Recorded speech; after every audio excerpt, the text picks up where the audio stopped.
May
Okay. Good with me.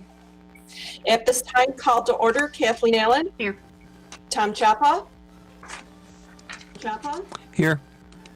Heather Del Conte. Here. Pamela Dowd. Here. Lisa Glidden. Here. James McKenzie. Here. Linda Serino. Here. Zeta Olson. Here. Thank you. And at this time, I will turn it over to Dr. Calvin for the superintendent's report. Good evening, board. I hope everybody's doing really well tonight. Great to see you all back on again tonight. Go ahead, Matt. Tonight we have a number of things that we want to go over, and I think we'll start out first with the New York State School Boards Association. We have a special guest, I believe, who was on with us tonight, Mr. William Miller, who is the immediate past president and the Area 5 director for the New York State School Boards Association. And he's here tonight to recognize the city's, our district, our city school district here as a champion of change. And this recognition is given to the district for its Oswego City School District Baby Blanket Community Program. Students from Oswego High School's Interact Club made blankets to be delivered to newborns at Oswego Hospital. And there's a colorful banner that goes with this. So I'll let Mr. Miller come on and talk for just a moment about this great recognition.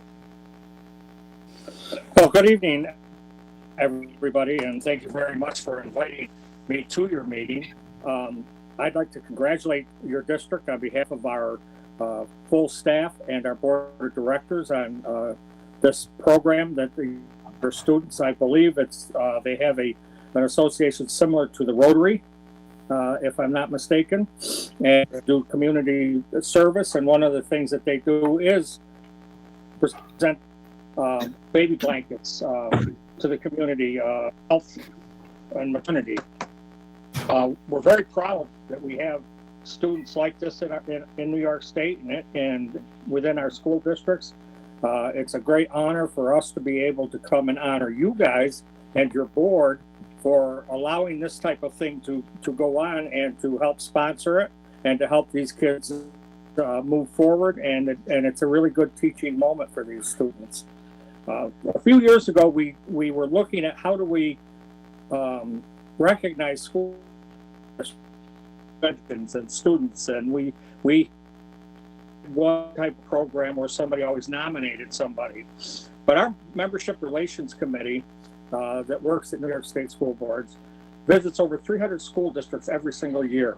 And what they have done, along with looking at the eclipse, is they find districts who are doing something that's not just ordinary, not just okay, but fabulous.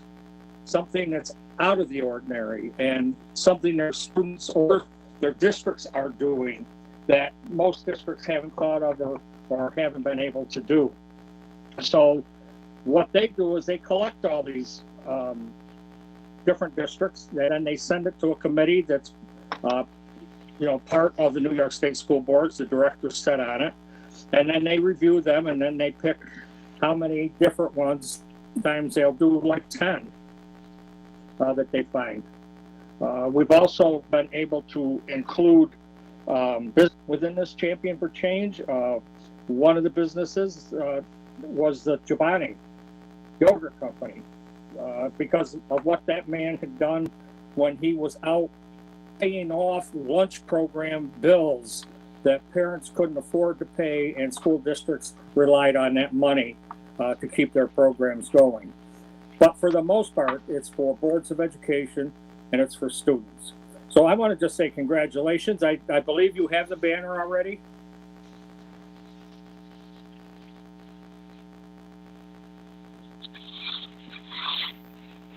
Hi, we don't have the banner yet, but it should be coming anytime.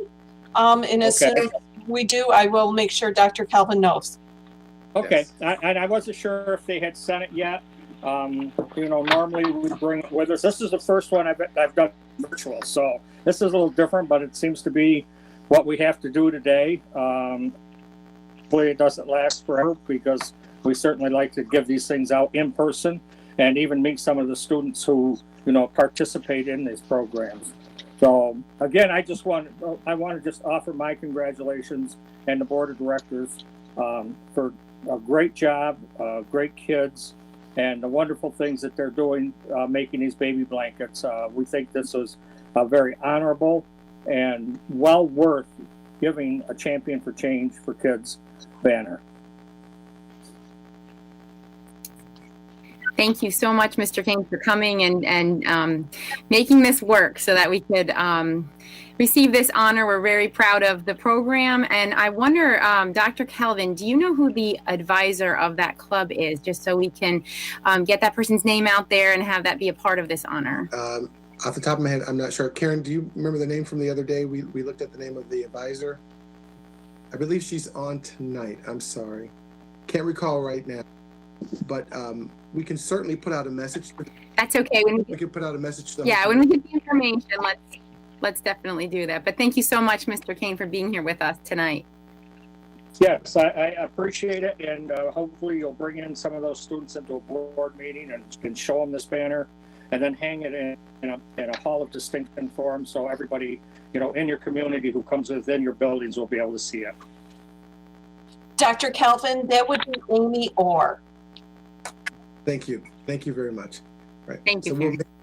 So we'll make sure that the advisor and the students certainly see this wonderful recognition for sure. We'll make sure that they see that. And I would like to thank Mr. Miller for coming on.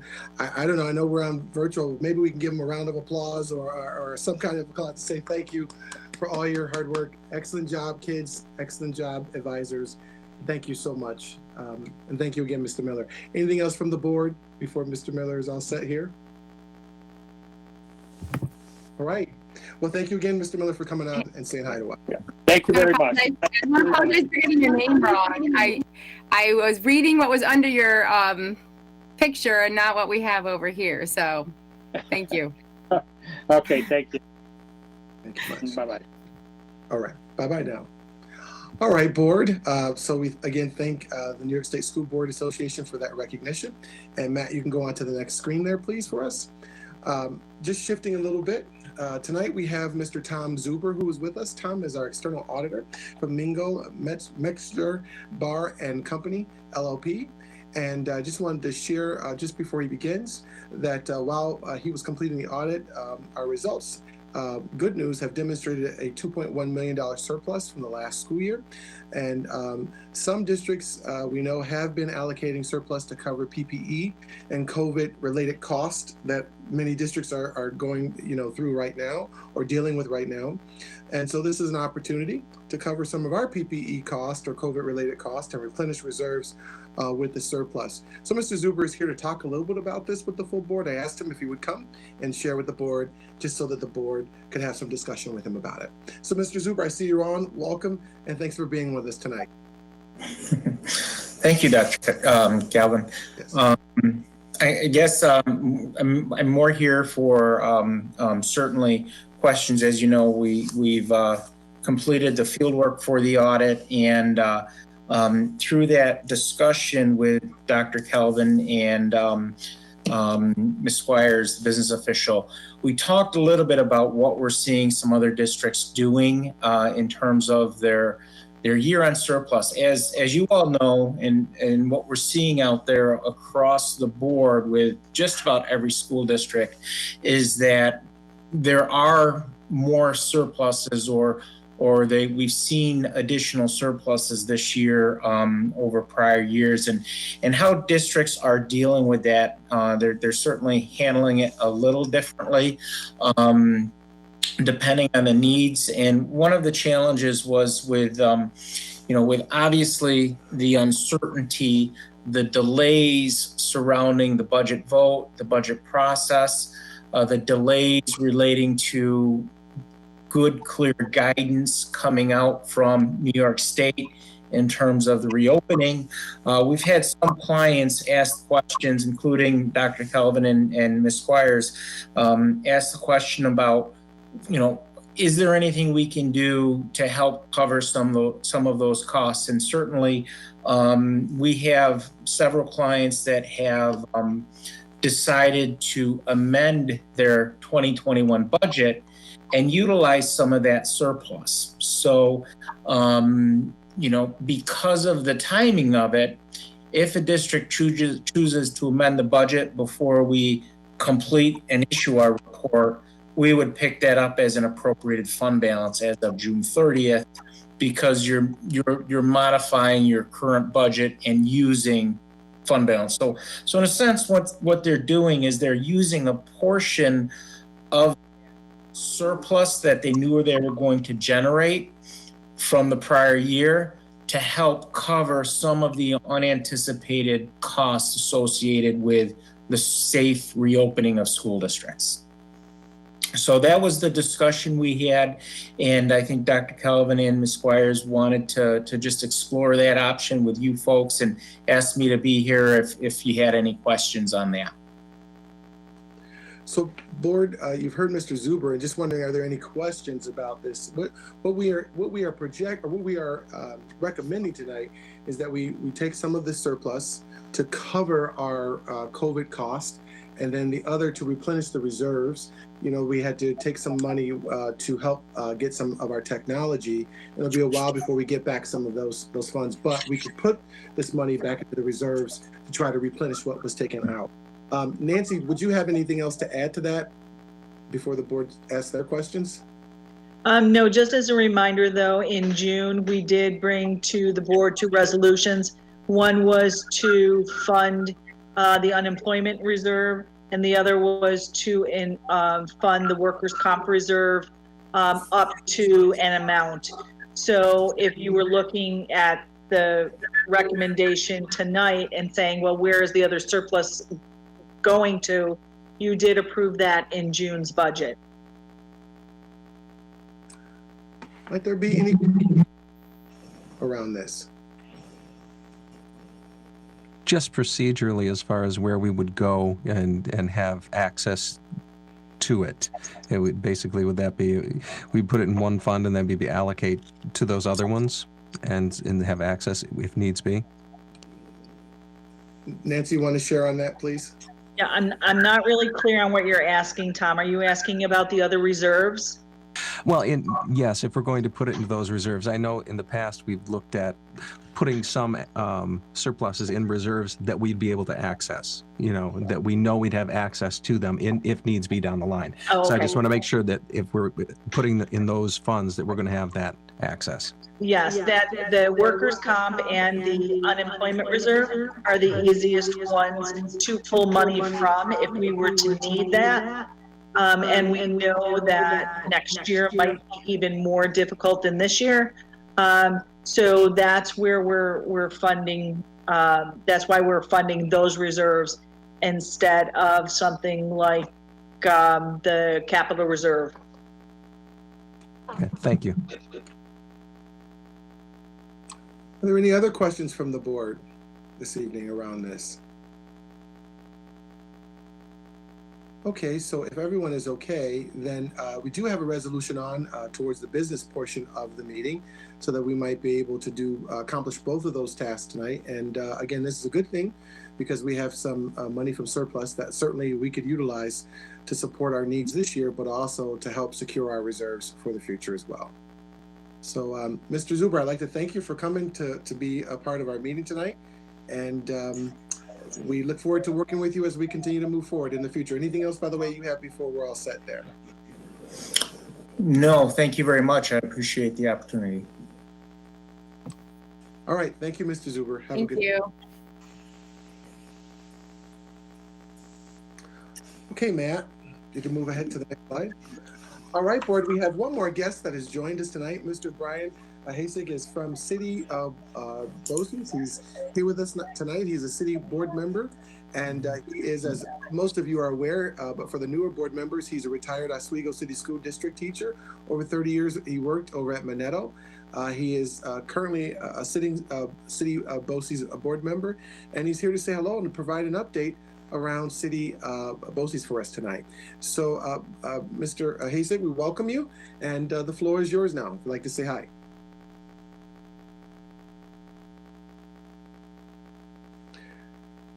Mr. Hasig, are you there? You'd have to unmute yourself there. wonder if he's frozen. Am I on now? There you How's go. that? You're good. Okay. Good evening, everybody. Thank you for the invite, Dr. Calvin and Heather. I appreciate that. I'm your rep in the city school district's rep on the city board. I'm beginning my second 3-year term this fall. I would like to be able to share with you. Maybe I was thinking about having a schedule of coming in to update the school district board, maybe quarterly basis this year, and see how that works out. If we could arrange that. I'm not sure what we're looking for in terms of information from me about BOCES and for you guys, and I was wondering if there's any questions from anybody.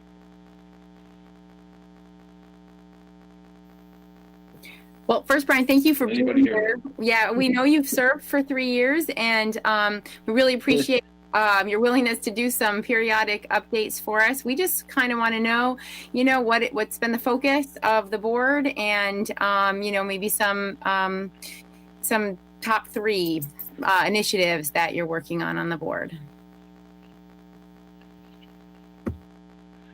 Well, right now our focus is what your focus is getting through COVID and trying to figure out the best way to serve the students of the 9 component districts through this epidemic. And, we've been struggling, I think, with just how to implement everything and follow state regs and health department regs.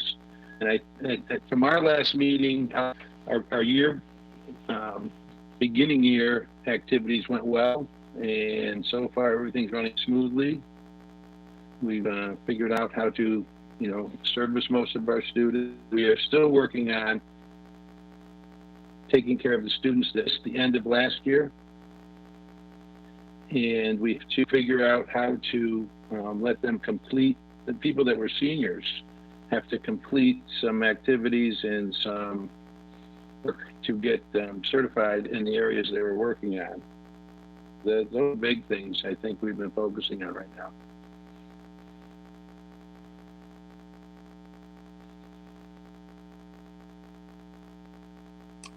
Great. Great. Any other questions from the board at all?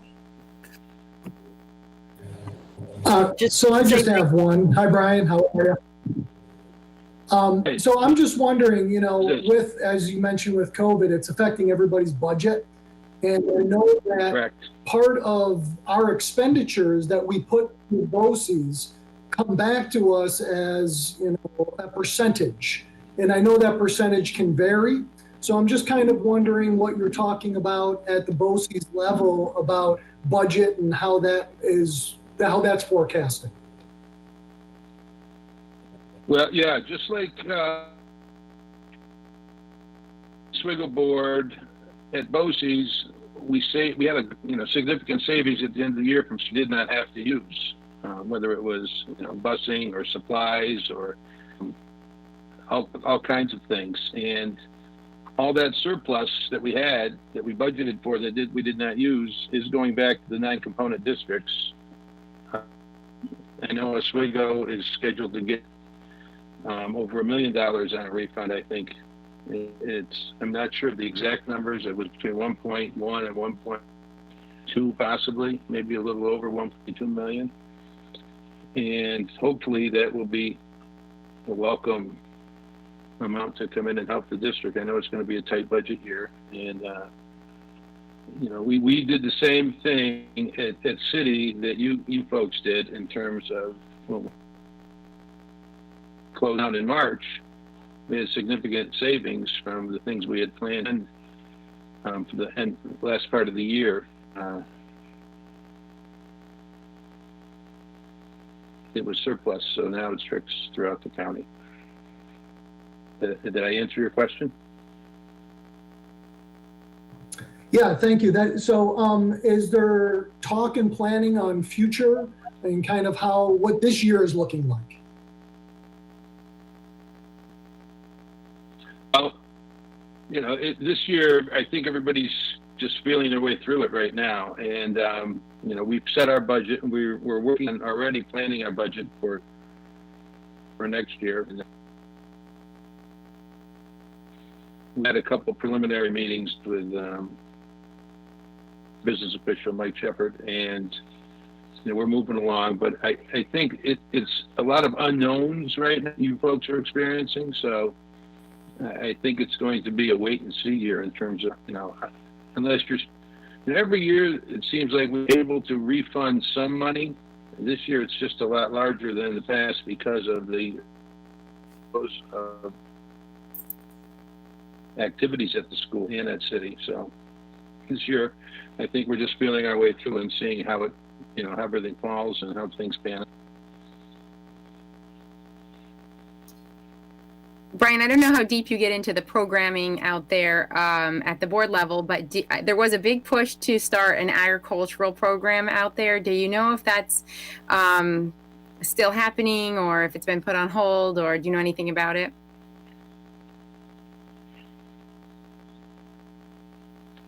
I have not heard any discussion at our board meetings this year yet. That's a question I can bring to next week's. We meet on the 16th next week. I can certainly ask that, and I'll ask Roseanne and Chris Todd and see what's the status is of that for you, and I can get back to you on that. Oh, that'd be great. Thank you. How's that? Perfect. Sure, no problem.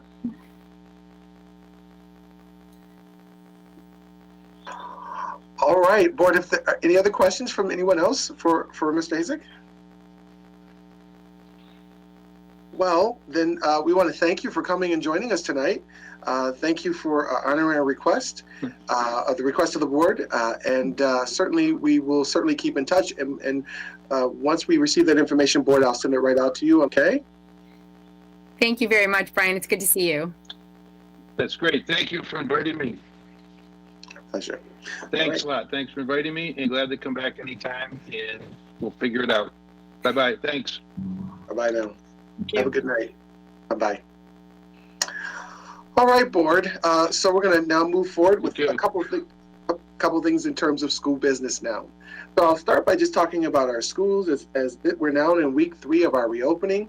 Our schools continue to operate safely, as safe as we possibly can. We're doing everything we can to keep our staff and students safe each and every day. As we hear of or learn of concerns, we're continuing to work through them as they arise. I would like to thank really our staff and our community for their hard work and their patience and adherence to all of our reopening protocols. We really appreciate all the hard work that everybody's been putting in to make sure that we can provide a high quality educational program for our students. Just a couple of things I'd like to share in terms of what's occurring in the district. One of the things I want to talk a little bit about is technology updates.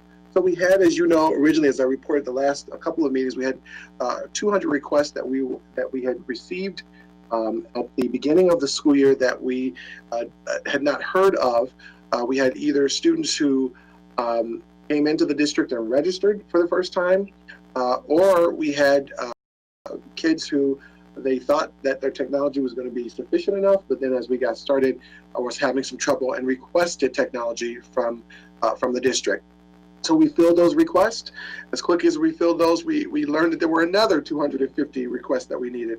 And there's been a big delay in terms of technology across the country in terms of getting it in. We did find a vendor who was able to work with us and get computers to us faster than what our original BOCES order was. That order is not scheduled to get here until late November to December.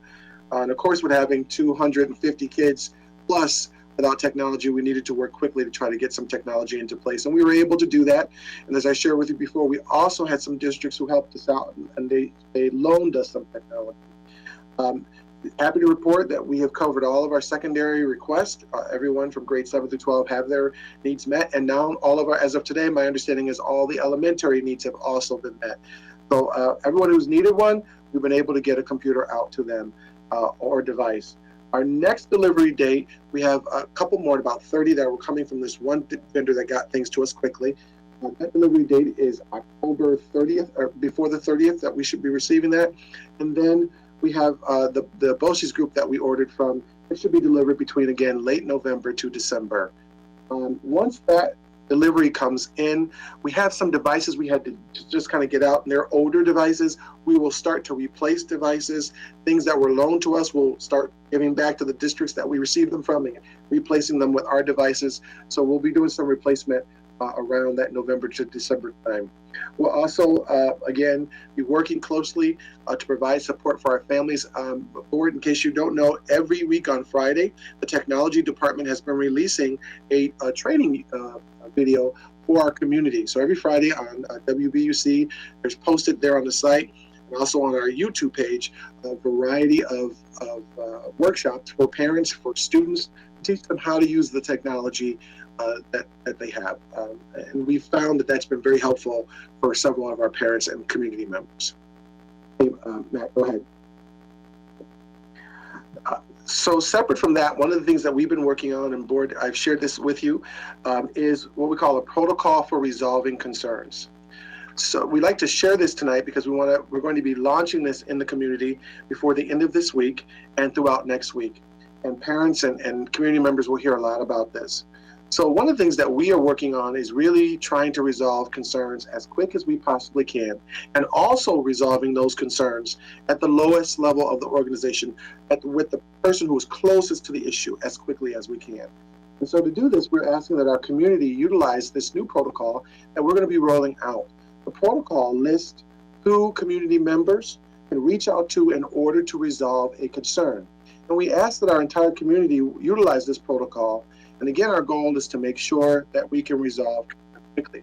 So there are, a number of issues that people might have. It could be an issue at the building level, an issue with instructional matters. It could be an issue with attendance, issues around, you name it, buildings and grounds, or counseling, or even employment. We tried to list all the scenarios that people might have a concern with who come and either live in our community or work for our school district. And there are a number of steps that are outlined in terms of, in those steps you'll see people's names that they can contact, or positions in schools that are filled by folks who they can contact. And so what we're asking our community to do is to use this protocol to help them with working through and navigating through our system. We have a pretty large school district. We've got 7 different schools, and we have over 900 employees, 3,600 kids. And so sometimes people are not sure who to go to. And we believe that this will help us to help streamline some of those concerns. We're going to be posting this on all of our web pages. We're going to be putting out a couple robocalls around this protocol, and we're going to all be utilizing it in terms of the staff to help people with getting to the right person to get concerns resolved as quickly as we can. So I just wanted to share that tonight with the community and share it forward with you, and want to make sure, are there any questions about this at all from anyone? Hi, Linda, go right ahead. Will we be sending this home to parents? Yes. Okay. There will be a robocall that will go out this week. There will be e-blast that will go out. We will also post information onto our web pages. We'll put this out in the newspaper. We're going to be making sure that people see it and understand it. So yes, it will be going out to families this week. Will it be mailed to them, or will the students be bringing it home? What we've been doing as of late is we've been sending out e-blast to parents. If we have names of parents who don't have email access, we send that by mail as well to them. Okay. We've been trying not to send a lot of paper back and forth per the guidance from the Department of Health with sending a lot of paper items back and forth. So we've been using e-blast, or those who we really know don't have email access, we'll mail it out to them. Thank you. You're welcome. Any other concerns? Hi, Kathleen. Hi. So this is fantastic. I love that you're doing this, and that it'll be available. But last year we removed all of the emails and such from the district. There's no directory accessible to parents, and so how are you going to resolve that? Sure. So I understand why a number of districts there were some concerns around Ed 2D laws, and there were some items that needed to be looked at across districts throughout the state. So I understand some of those concerns with access to teachers' email addresses. So I would say this year, one of the things that's been really great with using the usage of technology is that our teachers and staff have really reached out to our parents because they're online so often, so frequently. I would say pretty much most of our parents or our guardians, they have access to our teachers. They know what their email addresses are because assignments are going back and forth. Information is going pretty much back and forth. So, I mean, every day we see teachers. I talk with teachers who are being by our parents. And I would say the first couple of weeks, we did a lot of that, helping parents know how they could get in touch with their teachers. So the issue, I would say, is pretty much resolved. And if there are still concerns, you know, we will let our parents know they can always contact the school, and the school secretary or staff will give them the email address for the parents so that they can get to their teachers or their staff members. That's been working pretty well for us, actually, since the start of the year. I hope that answers your question, Kathleen. Yes, it did. Thank you. And I know on the website, like, if they have to go to step 3, step 4, the executive director of elementary education, that's on the website. Yes. You have to kind of search for who the curriculum person is. And if they call the phone number, you just have to go through the thing and it'll pop up. That's correct. And also, in all of the calendars that were recently mailed out to all of our parents, on the front page of that calendar, you'll see all the phone numbers right there and the names of those staff members as well.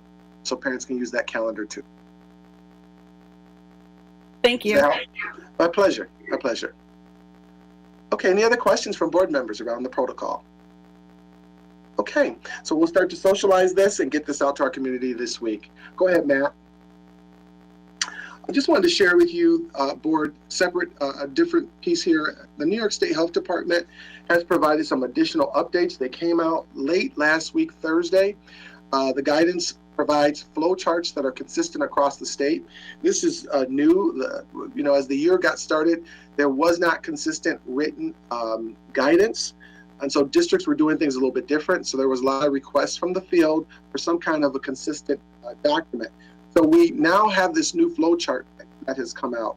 I will tell you that we're happy for the guidance, but it's very different from what we have been told. You know, there's some things that are very new to us. For example, you know, educators are no longer considered to be essential workers, which was something that was different not too long ago. Students and staff testing requirements and protocols have changed. When students and staff can return to school, the time frame is a lot longer than what we kind of had before in some cases. And there are some implications in terms of students and staff with symptoms. What we know is if by going by this protocol, we may see more prolonged outages of staff being out or students being out with symptoms. So some of this we can understand because the guidance around COVID-19 is fluid. It's constantly changing. You know, what's good one week may be different the very next week. So, you know, what we're doing is we're kind of wrapping our heads around this information as soon as we can. And we're just working with it. I will share with you that we've reviewed the documents. I know our physicians, the New York State Health Department, we've been in contact with New York State Health Department from Oswego County pretty much almost every day. And this is definitely new for a lot of us. One of the things that we would have loved to have seen is that this information would have gone out at least to the health departments, the local health departments or county departments before they came out to everyone in the field. That did not happen. Unfortunately, the governor just kind of put it out one day. So the entire field was just kind of taken by surprise last week, Thursday. And we're all trying to understand the guidance and working together to do that. I have a meeting actually tomorrow, and I'll be meeting with our school physician and county Department of Health officials and our team internal. And our goal is to make sure that we are clear about what the guidance is saying. And before this week is out, we're going to be putting out the new flow chart that the state has provided and new information to our entire community to let them know that some of the protocols have changed. We are expecting that there may be a couple of people confused at first, but our goal is to make sure we explain the changes to folks, especially when kids are out because they have a symptom. The time frame will be a little bit longer than what folks have probably seen before in terms of before they can come back.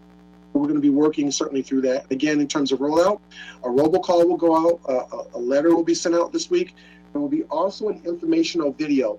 Our district physician, New York State Department of Health officials, and myself are actually going to be doing a video this week that we're going to be sending out to the public around these new changes. And we'll be making sure that we also post information, as we have been doing with COVID-19, onto our webpage.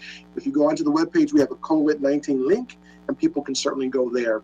And if there are questions about any of this, our community members will be told that they can also contact us through our COVID-19 hotline. And we have 4 different people who are working through the hotline from the district to help answer questions.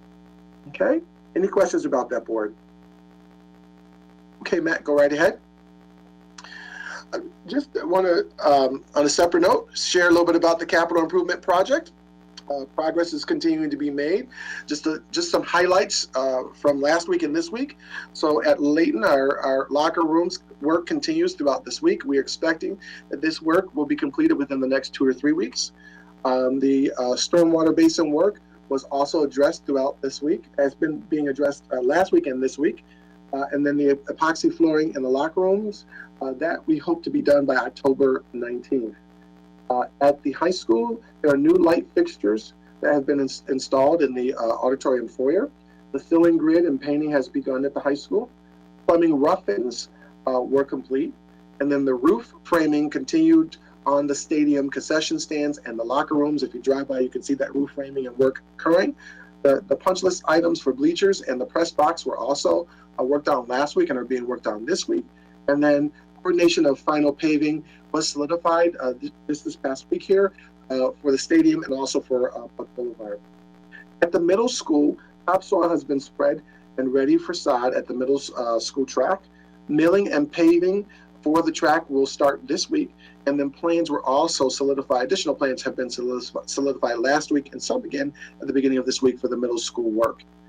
With respect to phase 3, the development of drawings and plans continues to be worked on, and then that middle school transformation project is also moving forward. We plan to get together with the middle school transformation team pretty soon in the next couple of weeks to start talking again about what we'd like the middle school to look like and what we like to make sure that we get accomplished through all the plans that we're going to be putting together for that middle school transformation project. I got some pictures for you tonight, board. Matt, go right ahead. Here's some pictures of the framing work there out at the concession stands and the locker rooms. You can see the bleachers there and some of the work that was being done there. Okay, Matt. Some additional work on those concession stands and locker works and the bleachers. Another view.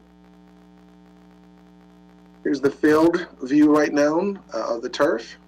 A lot of work being done there, and again on the roofing that's occurring. Here's some work that's happening there out in the parking lot that's in back of the bleachers outside. And again, another view for the bleachers in terms of some of those items that we're working on there. All right, you see again some work, another view of the concession stands and locker rooms. And then here's some of the light fixtures now in the auditorium foyer that have been now put up. We're continuing to work on that foyer area. Go ahead, Matt. Okay, you can go back. Can you go back one more time? All right, so just some pictures and updates for you to see. Any questions at all about the capital improvement work that's occurring? At the top, you'll see some lights in plastic bags that have been put up. They were just installing them there. Okay. Okay, go ahead, Matt. All right, board. So another item I wanted to share with you tonight is around our budget calendar for the 2020-2021 school year. We have submitted to you tonight a copy of our budget calendar. And each month we have a number of activities that we'll be working on as we come together with you to work through the preparation of the budget for the next school year. Matt, if you can just go to the next screen. And so you have a calendar, and we just kind of put this together in a grid there so that we could just kind of see again what we're going to be working on. It's the information right from your calendar. And what it shows is that, in October, we're going to do some things around, presenting the calendar, which we're doing tonight, and then begin meeting with budget builders to review current budget and plan for the 2021-2022 school year. And those budget builders certainly are our administrators, our department leaders. We'll be coming back to talk with the board, but all of those who are certainly leading in terms of departments will start to make sure we sit down, talk about where they're at now, what do they project in terms of needs for the future. We'll start that work October 20th. If I'm going too fast, please feel free to let me know. In November, throughout the entire month, we're going to begin meetings with budget builders. We'll continue to begin some meetings with budget builders that we had not met with in October, and we'll review the current budget and plans for the 2021-2022 year. We will come back in November and October to share with the board what we have learned throughout both months. In December, again, we'll continue with those same types of meetings. And on the 15th, we will make a capital budget presentation to the board and talk a little bit about the capital needs that are occurring across the district. So we'll be talking a lot about capital in December, but again, sharing with the board what we've learned from those budget building meetings. In January 5th, we'll start working on the administrative budget. We'll come to the board on the 5th with a proposed list of information about the administrative budget. And then on the 19th, we'll talk about program budget needs, and we'll give you a presentation on that, and we'll ask the board for their feedback on both of those. In February, board, we propose that we come on the 9th to review the governor's state aid proposals, if that is available. We're not sure how that's going to look this year because of everything that's going on with COVID-19, but we hope to have some kind of preliminary understanding and bring that back to the board in February. On March the 1st, we'd like to submit calculations of the tax levy to New York State Comptroller and the Education Department, so we'll talk with you a little bit about that. And on the 16th, we have a presentation that we'll provide on recommended 2021-2022 budget, and that will pull together the capital, the administrative, and the program information that we've shared with you previous to that time. And April 5th, we have a legal notice that will need to go out, and then on the 20th, we will come back to the board for adoption of the 2021-2022 general fund budget, and that has to be done by 4/25. On the 26th, we'll come back with information about the property tax report card that's submitted to SED and the newspapers. And then on the 28th, we will work through the school board candidate nominating petition piece with the board and the clerk, the board's clerk. And on May the 4th, that is the public hearing, and that information is coming right off of the New York State School Board's information. We received it also from the financial group up in the BOCES fiscal group that does work up in the BOCES. Help me, Nancy, with the name of the one, the fiscal BOCES up near Capital Region. I can't think of the name of it. Questar? Thank you. Questar BOCES has that information listed for folks as well across the state. So we will work on those petitions, and then on the 4th, we'll have the public hearing. On the 12th, we have our budget notice that will be mailed out to all eligible voters. And then on the 18th, we would be having in May 18th, the school board election and budget vote. So as you can see, there's quite a bit here. And board, as we go through, if you need additional time or additional workshops, we remain open to that.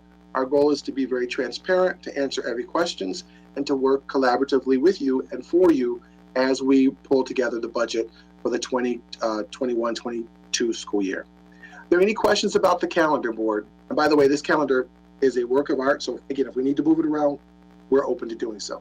Any questions at all from the board? Is everybody okay with that calendar? Hi, Tom. Yeah. Hi, Mathis. I just was curious about when we would, where you would see the workshops in this calendar, where we might start that process. Sure. So definitely I think in December, we certainly would be, let me go back. Every board meeting until we kind of get there, we'll talk a little bit with you all about the budget and get questions. But definitely as we start moving into the capital, the administrative, the program budget, those presentations, those would certainly be times that we need to be having, I would say, workshops and talking out loud about all of those different pieces with the board. And wherever else the board would like a workshop, we will provide one as well. Does that help, Tom? Yes, it does. The only other question I had, knowing, our constraints and the situation we're in, this is not like a normal budgeting year at all. What would be mindset as you head into it? I'm just curious as you head into these, the planning. Will be a plan A, plan B situation in terms of what we would like, but the realities that maybe constraints we may be put upon? So in terms of mindset, we always have a contingency plan, so we'll kind of think about a contingency plan, right?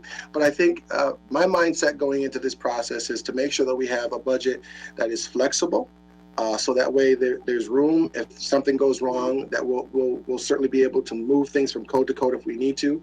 We need a budget that's foolproof, that will help us in case we end up having issues at the state level where money is withheld. And we also need a budget that is fiscally sound, that our taxpayers can afford, and that is not, in terms of exorbitant for the taxpayers, right? But that's my mindset going in. And in terms of, an A or B, we'll have a contingency plan. I'm sure as we start to talk, we'll kind of work through that. Are we there yet? Not yet, but we certainly we'll come back with a couple options for the board. I hope that helps, Tom. Oh, it does. Thank you. Great. Okay. Any other questions about the calendar at all, board? Are we okay? All right. Thank you. Okay, Matt. A couple other things I'd like to share with the board. Just a follow-up in terms of marching band. So we continue to collaborate with our staff on this matter. We have now got a tentative plan that we'd like to move forward with. We want to offer, certainly something for our marching band. We'd like to offer at least a shorter season. Some are trying to do their shorter seasons now and then kind of rushing them in. October is when the seasons typically end, so we wouldn't really have a lot of time to do this. So after talking with our staff, and they did some, as I shared in the last meeting, they did some surveying of their kids and their seniors. What they'd like to do is do a nice short season in the spring. They want to do a performance, and they really want to do the performance out on the turf. And what they'd like to do is bring kids together for a couple practices, and then after the practices, do some really nice performance. The hope is that hopefully when we get towards the spring, the virus would hopefully have calmed down a little bit, and we can kind of move forward in a better way. So I am, as I said in the last meeting, I am okay with this plan. I recommend the plan. I'm good with it. We would like to offer transportation for any kid who needs help in terms of getting there. We'll offer it. We will do a survey first as we get to that, move closer to that time to see who needs what, and then we kind of go from there. And as we move forward, we'll provide the community with more information on practice schedules and performances. As we move towards the spring, depending on what the protocols that are in place in terms of screening or whatever else have you, we will certainly be back to talk to the board about that. If screening and pieces are still required, then our goal is to make sure we do those things to keep kids and our staff safe.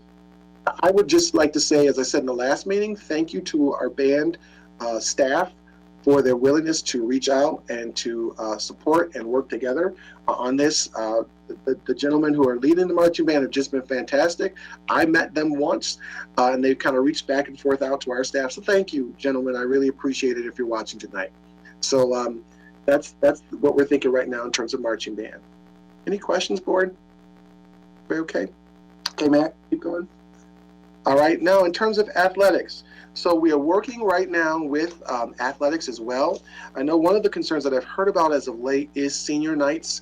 And we have been, Rhonda and I and some of our team have been working to make sure that we provide a great ceremony for our seniors. We know how important this year end certainly is, and we know that we've got kids and families who want to celebrate their athletes as we kind of move forward. So what we've done is we've worked together to create some brief recognition ceremonies that will be held separate from each of our contests. Parents, we've also provided a way for parents to be able to view the contest. We will be live streaming each of the contests going forward. And also we will be posting athletic events to our webpage in case parents want to go on, get a copy of the video and see it as many times as they like to. It will be there for parents to be able to see.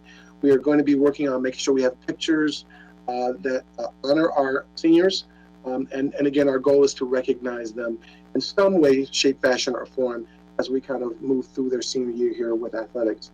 While we understand many in our community's desires, please know that our goal is to really work diligently to balance those desires with our pandemic. And we like to thank our community for being patient and working with us as we move forward in terms of making sure that we find a way to celebrate our seniors, our senior athletes who are working with us for this time in terms of athletics. Any questions? Rhonda's on for us on this as well. Rhonda, would you like to add anything before we get questions? We actually have the dates. They're on the athletics webpage of the dates and the specific times for the senior recognition for each of the sports that are left. And so if people have any kind of questions, they can certainly email me, call me. They can touch base with the coaches, but we do have everything that's kind of listed right there with the day, the date, and the time of when those recognitions are going to occur. We are going to have the parent and or guardians in attendance, and then they will leave prior to the contest starting so that we still adhere to the no spectator rule.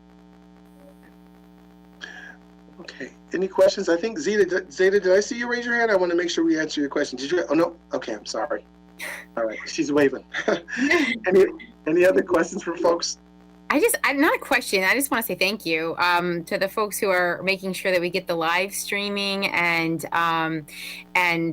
just all the extra efforts on behalf of the band and the athletics. I'm just really impressed and really grateful for all of the extra work. Thank you. I just need to piggyback on Heather and say thank you, thank you, thank you. And the thanks really go to the staff. They really are working hard. I really, I got to tell you, we got some really great people who are hard workers, and I got to tell you, they're going all out to celebrate our kids and to work with them. And they've just, across the whole district, I've been very impressed at how much people really care about our kids. And I want them all to hear from me, thank you. I don't know, every place I go, I keep saying thank you, thank you, thank you. I think they think I'm crazy. I'm serious, because they've really gone above and beyond, and I really appreciate all their hard work. And I want them to hear that again from me. So thanks, folks. All right. So with that said, Matt, you can keep going forward. We've got a couple more things. Wanted to share the board. Recently, we had our workshop, and I know that we have some folks from our community who'd like to make sure that their voice is heard. And so I wanted to just share the board's information here in terms of how community members can participate in this meeting process. So we are going to be enacting, on behalf of the board, a new community forum process. The process is similar to what we used last year for the budget hearing process. So participants can send in questions and or statements to the Board of Education. And those statements, once submitted, you should list your name, your address, and whatever question or information that you'd like the board to know. And that statement will be read aloud during board meetings. This information will be, again, put into a portal. And if you go to the Board of Education site or on our webpage, you click on that Board of Education link, down towards the bottom, there's a paragraph in there, right where that arrow is pointing to. You can click on that little link, and you'll get actually a screen that will ask you for your name, your information, your question, or your comment, and you can put it right into the portal there. And right after that is all set, the board will receive that, and then the board will come and share that information in board meetings. And all are welcome to participate, and the goal is to make sure that we find a way to make sure community members have a part, or able to take part in the meeting. So any of our community folks can certainly utilize that. And board, if okay with you, our goal is to launch that as well this week. We'll send a note out to our community so that folks know that. And we have some people on from the media who are watching right now, and they plan to put some information out with that tomorrow. Any questions on that board tonight? Mathis, Go right ahead. I have a question regarding length of the statement, because I know in real life we have when we're meeting in person, we have a 3-minute limit for statement. So we will be reading these out loud. Obviously, we should probably have a limit that so it's not 10 pages. Okay. So board, certainly that's up to you. We've just set it up so that whatever people want to put in, they can put in. And just thinking that as the board reads them out, that they would probably read, the 3-minute, up to the 3-minute time frame, but we just kind of listed it so that people can put everything there that they want the board to see at least. Your thoughts on that?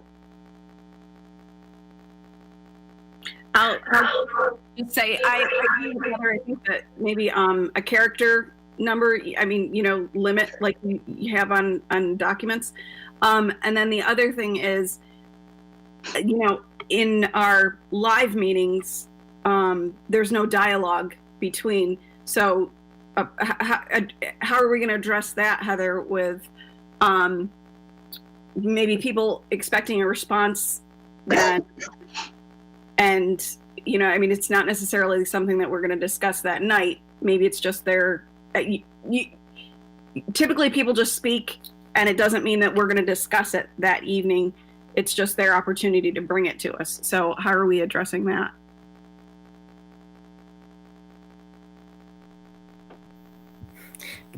I think our protocol will be the same. So it will be just like a live meeting where we won't be responding. We will just be reading, and it will be for everyone's information. And then the follow-up will happen after the meeting.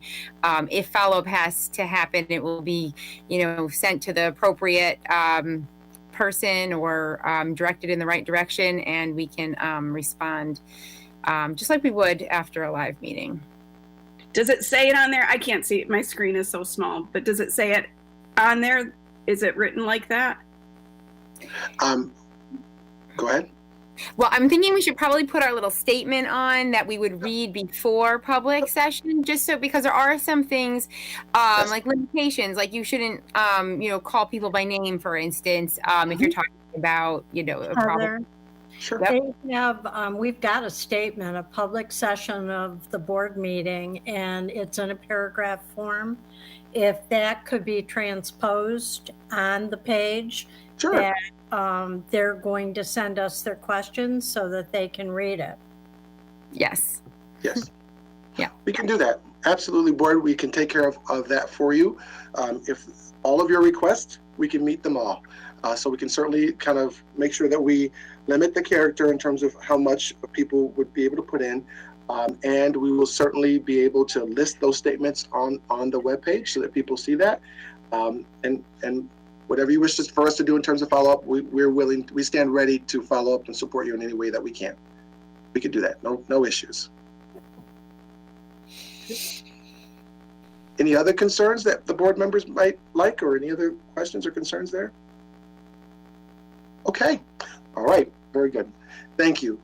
Okay, last piece here that I have for you tonight is I just wanted to also share out your goals this year. The board has, for the community's sake, the board has come together and created 4 goals for this year. And I'd like to share that this will also be posted on the board's website as well, or webpage as well, and will be shared with our community. Those goals are to make sure that we reopen the district while ensuring the health and safety of all of our students, to ensure a high quality educational program for our students, to relate purposefully and productively with the community, and to ensure that the district is operating in an efficient manner. And there are some, underneath each of those goals, there's some objectives that are listed as well. And we will certainly share those with the community this week before the week's out as well. And again, that information will be posted to the board's webpage. Any questions or anything else around that at all, board? Are we all good? All right. All right, so with that said, unless there are, Matt, you can go to the next one, unless there are any questions for tonight from the board. I had a question, Mathis, or a statement, or something that we might explore if we hadn't already, which is someone had asked me about the capital project and about the stuff that's happening in the schools that's not seen, and that we could maybe do an update in the newspaper if we would do once a week or whatever, just have a capital project update so people can see what's going on, what's happening behind the scenes, so they know all the development that's going on. Sure, we could do that. Sure, no, great idea. Okay, and Pam, I see you there. Hello. I've been quiet tonight. I just was wondering, I know that we are still waiting on bandwidth. So with, all the remote and every folks online and, I'm assuming at this point, the amount of online has probably increased because as teachers have navigated and learned as they're trying to teach, is our bandwidth holding up still? As I like I say, I'm assuming that we're increasing our time online. Yes, the bandwidth has been holding up. We certainly see the increase in the bandwidth usage. Each day we look at it and go, whoa! So we certainly we're online, you can see that. But it's been holding up very well. It's good that we're going to get the extra because that'll help us, especially I would imagine we move towards the middle and end of the year and exams start to come, we're going to need a little bit more of it. So, but so far it's been holding up pretty well. Very well, actually. We haven't had massive outages. We haven't had people thrown off the line, nonstop because of the bandwidth. We haven't experienced that. We had a couple of issues with Google itself, but it wasn't our issue. Within a couple minutes, we were back up and running, and things kind of just kept moving forward. So fingers crossed, and I'm knocking on wood, that bandwidth continues to hold up. But so far, it's been really good, to be quite honest. Great, thank you. I think I keep asking that same question, but that's because I'm assuming that as each week we progress, there's more time going online. And I just thank you to those teachers and the staff and the faculty that, wow, to learn as you're trying to teach. It's not easy to do, and we do appreciate their efforts. Absolutely, absolutely. Okay, all right, so board, if there are no other questions, that is my report for tonight, and I thank you for your patience as we kind of move through that tonight. All right, thank you. Next on the agenda is the consent agenda with 7 items. Minutes of the regular board meeting of September 15, 2020. Special Education Board report, October 6, 2020. Treasurer's report for August 2020. Extra classroom activity fund for Oswego High School and the Oswego Middle School, August 2020. Claims audit report for July 2020 and claims auditor report for August 2020. If I could have a motion on those items. I'll make the motion. Move it. Second? I can second it. Any discussion? All in favor? Aye. Opposed? Next on the agenda is personnel. Hello, everyone. Our first 2 items are retirements. Upon the presentation and recommendation of Dr. Calvin, we ask that the Board of Education accept the following retirement.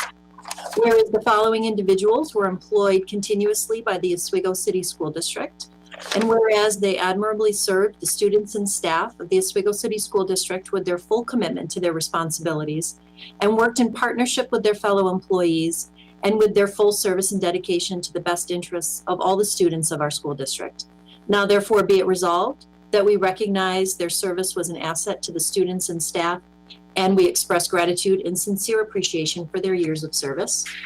The first is Franklin German, employed as a computer AV repair technician from July 2nd, 2002 until December 31st, 2020. And we thank him for his 18 and a half years of service. And our second retirement is Diane Woods, a food service helper employed from December 5th, 2007 until December 31st, 2020. And we thank her for her 13 years of service. For items A and B, could I have a motion? I'll move it. Second? Second it. Any discussion? All in favor? Aye. Opposed? Okay, our professional staff recommendations, we'll group those together if you don't mind. C, we have 2 leaves of absence, Judy Osetic and Jessica Slight. They're serving in other positions. D, a professional staff probationary appointment, Catherine Clancy, Social Studies, who is replacing Rory Malone with his resignation.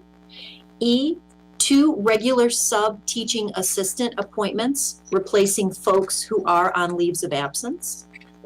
F, an Ed Center extra comp in-service instructor, Dan Rupert. G, extra comp positions at Fitzhugh Park, both those that are music related and their student PBIS Leadership Council. I, extra comp recommendations for the Oswego High School, The marching band, two pieces are to compensate the folks because there is such a requirement both in the spring and early summer for planning purposes prior to when the season was canceled, and our OHS Inc. advisor. J, athletic health screeners as needed for any of our fall sports.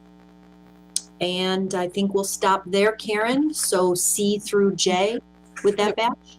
Sure. If I could have a motion, please. Move it.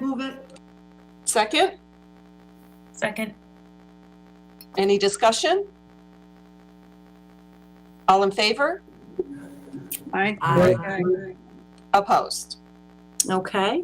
And then our support staff recommendations, 3 resignations, school bus driver, 2 of them, Michael Clunan and Douglas Willis, and a food service helper, Amanda Legault. We've got a selection of support staff leaves of absence. M, a probationary appointment, Karen Dana Cook at Fitzhugh Park, replacing a retirement. N, a permanent appointment, Lance Breitbeck, senior maintenance worker who completed his probationary period. O, a provisional appointment, Gar Owens, replacing Lance at KPS as senior custodian. P, a support staff termination under a section, Civil Service Section 73, Dory UI school bus driver. Q, an establishment of title. Just a little background, whenever we have a title that we're thinking about filling, we have to first establish the title, then continue on in the title creation. We did not have a principal account clerk on our books. We had a principal account clerk typist. So in this case, we're bringing this forward. R, our substitute and temporary employees. And then, I don't know, do you want to do S together, Karen or Dr. Calvin? Doesn't matter. Okay, so then S is our standard workday. This is an annual requirement that we establish for reporting purposes to the New York State and local employees retirement system, what is considered a standard workday for hours worked by title. If I could have a motion, please. Move it. Second? I'll second. Any discussion? Yeah, I just had a question relative to the resignations of the bus drivers. We lost 2. I know how difficult it is to get bus drivers and maintain them. And I noticed that 2 were one mentioned COVID, and I know the other one was a health consideration as well. How are we doing in that area, and knowing the demands we have in the bus area? Those are true concerns that we certainly have, Tom. Sometimes it's unfortunate that our school bus drivers are retirees from other areas. And so COVID does present some health-related concerns to a lot of our folks. People who may have worked for us for a number of more years are making some life decisions right now.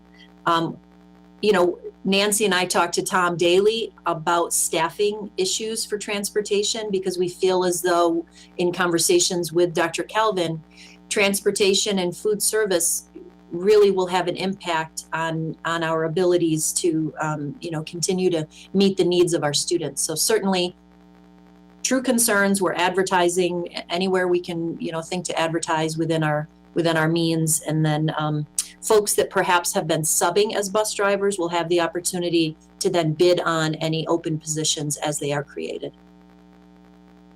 Does that answer? It does answer the question, and I bring it forward just not only, for my edification, but also just so the public knows some of the constraints that we're under, again, behind the scenes, and the demands that are happening within the district that are not just in the classroom, but they're all the support staff, and that they're elements that we have to realize relative to the pandemic. So I just like to get that information out there. Absolutely. It's a great point because those are the types of things that we spend a lot of time talking about that aren't always out there in the public eye. And Tom, if I may, we just started to keep a spreadsheet of the employees that are out daily for transportation. And we're going to keep logs just so that we can see if there's a big swing. We're also starting to combine runs because we are down 7 bus drivers as we speak. So we are looking at things, and as fluid as this is, we're trying to maintain programming and busing for all of the students in the district. Heidi, have we posted those positions in the paper or anything like that? We have found, at least in some of the papers that we're using, that there was an expense to that did not support the return in interest. And we have found that using a few of our online modalities, I don't want to mention any of them by name, but just the ones that you see as commercials on TV as well, we're getting a much higher return rate. I think that's the more common way that people look for jobs nowadays. They're looking online at different hiring sites. And most of the time they're free for us to use because we stay under a quota. Yeah, I guess I didn't realize or even think about that until it was brought up. Mm-hmm. Yeah, great question though, Linda. Absolutely. So Heidi, with the establishment of the title, can you talk a little bit more about that? It being a new position versus a new title that somebody's already in and somebody will step into? Mm-hmm. Yep. So when we have somebody, let's say a longstanding title, or someone who's retired from a position who's held it for a long period of time, most of the time I take advantage of that. I reach out to City Hall because we're under their jurisdiction for our civil service world. And I do a position duty statement, and I work with the Oswego City Personnel Director. So as we were updating for a retirement that's coming shortly in the business office, when we were listing what the current demands of that position include compared to what the title description was from 1996, perhaps, when there were still things like, mimeographing and microcomputers listed, what we were finding is the position itself is beyond what that title really is. And so City Hall and we go back and forth. We talk to the union leadership. Nancy and I have been in a lot of conversation, and we try to land on the most appropriate title that could potentially be that replacement. And so in this case, before we could explore much more, we needed to at least establish the title and then have serious discussions about, is this the best fit for the needs in the business office? Great. So are we going to deactivate the old title, and so there's not a new position? Normally, if there was a singleton, we would bring an abolishment forward at some point. But because the position that's currently held by the person who's retiring is actually held by a few other people, it's a title just like senior account clerk or senior typist, or it could be a lot of people hold that title. So we wouldn't necessarily abolish it, but it might no longer be the appropriate best fit for the work of that job. Does that make sense? Yep, great, thank you. Yeah, you're welcome.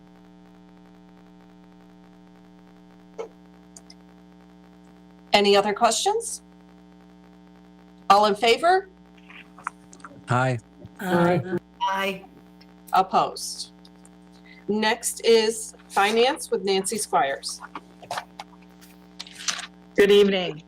A is for the board to approve to amend the budget in the amount of $750,000. This is from the surplus from 2019-2020 budget to be put into the appropriation code 1620.5 operation of plant for their supply code. Motion? I'll move it. Second? I'll second. Any discussion? All in favor? Aye. Aye. Opposed? B is for the board to approve a transfer from our tax anticipation debt line to our computer assisted technology to purchase 262 Chromebooks in the amount of $98,250. Motion? I'll make the motion. Second? Linda? Any discussion? Yeah, my only question was on that. These are the ones we just referred to that we had to expedite, correct? Was there an correct. additional cost because of that? I mean, not that we could do it, but was there additional cost because we needed them sooner? They were more per unit? Yes, they were $105 per unit more than what we would have paid had we continued to go through the BOCES COSER. But we would have been waiting for We would have been how waiting long? until December? November or December, November, December. correct. Okay. Yeah, and our concern was having that many kids, you know, hundreds of kids disenfranchised from learning. There's just no way we could, that would not be a good thing for kids, right? And there were lots of kids. So, okay. So my question is, we already transferred about 820,000-ish to the BOCES COSER line. Why not take it from that? Since the board has already voted to say, hey, we've got 820K that we're willing to put towards technology, and we want to do through BOCES because we get a maybe 60-70% return, and that'd be great. We've already kind of earmarked that. Why not bring it from that account as opposed from another account? We could have transferred from the BOCES account. However, those funds were not available at the time that we did the original purchase order. And there is some other things that Jamie is going to need technology-wise coming forward if we continue remote learning, so that we wanted to make sure that he had sufficient funds in those lines in order to do whatever we had to down the road. We knew that we weren't going to use the money from the tax anticipation note. Usually we put that money in there if there is a delay in state aid at the beginning of the fiscal year. And we were really close to utilizing that money, but the state aid did come in, and we did start our tax collection, which usually generates a lot of money for cash flow. So we knew that we wouldn't have to use it, and we knew that Jamie has some other things coming down the road that he's going to have to use money for. Okay, so I guess kind of along the lines of what I was thinking is, so what are some of these things that Jamie may be looking for? Because as part of this communication, you know, I understand getting it for the students now and paying a little bit extra, and that's fine. Even though we're not getting, you know, like buying through BOCES, we get 60-70% back, which is how we as a board, at least when I voted for it, originally imagined it. And I can understand we have a need now, so we'll spend a little bit more. But this is new, since this is really kind of, we've heard about it recently. You know, even the last week, you know, when Dr. Calvin gave his presentation last week and said, we're gonna have Chromebooks on October 6th, I thought, excellent, BOCES came through, we're doing it early. But this isn't the BOCES money in which we get a return from. So I guess for long-term planning, since we've already devoted 820,000 and now we're looking at an additional 100,000, I would really kind of like to better understand what our future needs are, because as we originally were presented it, these Chromebooks and hotspots, hopefully we're going to cover us for a year of remote. Sure, that makes perfect sense, Jim, and we will certainly kind of come back and share some of those items. I can tell you right now from what we've heard from Jamie. So let's go back again. We started out with 200 kids who had needs that we had not expected, and then we got another 250 needs. So some of the things that we're hearing that we got to work through is we need some things in terms of earphones for our staff to be able to work better with kids, cameras, video cameras to support. And then we've heard that we may have additional kids who might need more hotspots, right? So again, we're talking now close to nearly 500 more kids than what we knew originally. Just kind of came at us basically. So there may be some additional needs. As soon as we learn of those needs, our goal is to bring those to you as quickly as we can.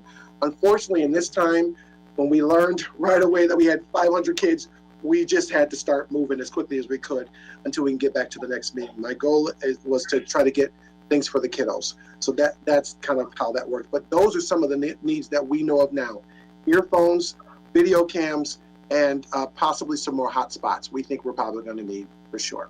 Okay, and there may be some additional software as the year goes along as well. We don't know. If so, we'll come back and let you know. But definitely those three technology pieces we know that we're going to have more needs on. So I can share that at least right now. We just met with Jamie today, and those are certainly some of the things that I heard from him this morning. Okay, does that help, Jim? I hope. Wonderful. Thank you very much. Okay. All in favor? Aye. Aye. Opposed? D is our annual agreement with SUNY Oswego La Spark, and that is for your I weather. missed C. Did you do C? No. Oh, I'm sorry. C is the notification of intent to use the government retention and disposition schedule for New York State records. This is used by all municipalities in the state. Could I have a motion, please, on C? Move it. Move it. I'll Second. second it. Any discussion? All in favor? Aye. Opposed? Okay. Now D is our agreement with SUNY Oswego La Spark, and that is for their weather forecast updates. That is used by our transportation department and facilities annually. Motion? I'll make the motion. Second? Second. Any discussion? Have we always used that? We've used them for, I think, the last 4 or 5 years. Okay. All in favor? Aye. Opposed? E is a contract with the Anderson Center for Autism, and this is for speech and occupational therapy for a student in the amount of $1,500. And this is paid from our federal funds. Motion? Move it. Second? Second. Any discussion? All in favor? Aye. Opposed? And F is our annual contract with Oswego Health Services. This is for our transportation department. And I did bring one forward for our regular education last month. This is specifically for our transportation department. Motion? Move it. Second? Second. Any discussion? All in favor? Aye. Opposed? G is for the board to approve the Mindex service agreement. This is for our school tools, student management software. Motion? Move it. Second? I'll second. Any discussion? All in favor? Wait, I'm sorry. I have a question. I'm sorry. I read through this contract. I still can't quite tell what it is. Sure. So you want to, School Tools is our data management system that we use in our schools. So once we get all of our students' information in, that's what we go online to find their name, their parent contact, all the information we need about that student, and records are kept through that data system. Okay, got it. Thanks. All right, no problem. That's our database system. All in favor? Aye. Opposed? And H and I are donations, both to the high school from Donors Choose. The first one is for the purchase of Legos for the library at the high school with a value of $468.69. And that was from Gina Iorio.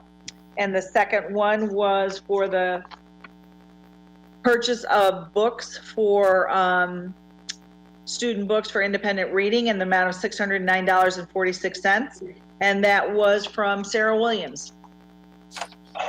Motion, please. Move it. Second? I'll second. Any discussion?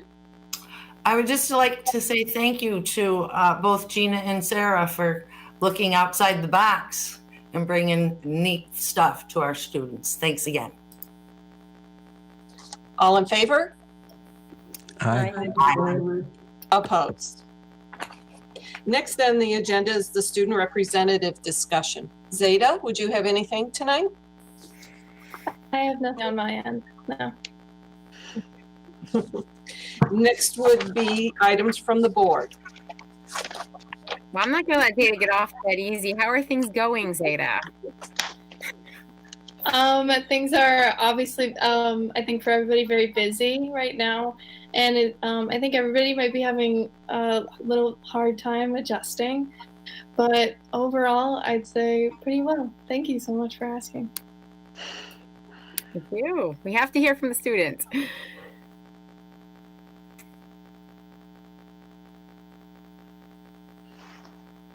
Other items from the board? Karen, you're muted. Any other items from the board members? I just wanted to say I saw the piece on Facebook today with the students in crosswalks and the initiative by I think the police department, and it was nice to see the mention in there for Dr. Mathis or Dr. Calvin and the engagement with the school district involved with it. So it was nice to see that. Any other items? At this time, could I have a motion for executive session? Before you go, just thanks, Tom. You reminded me of something I forgot to put in my report.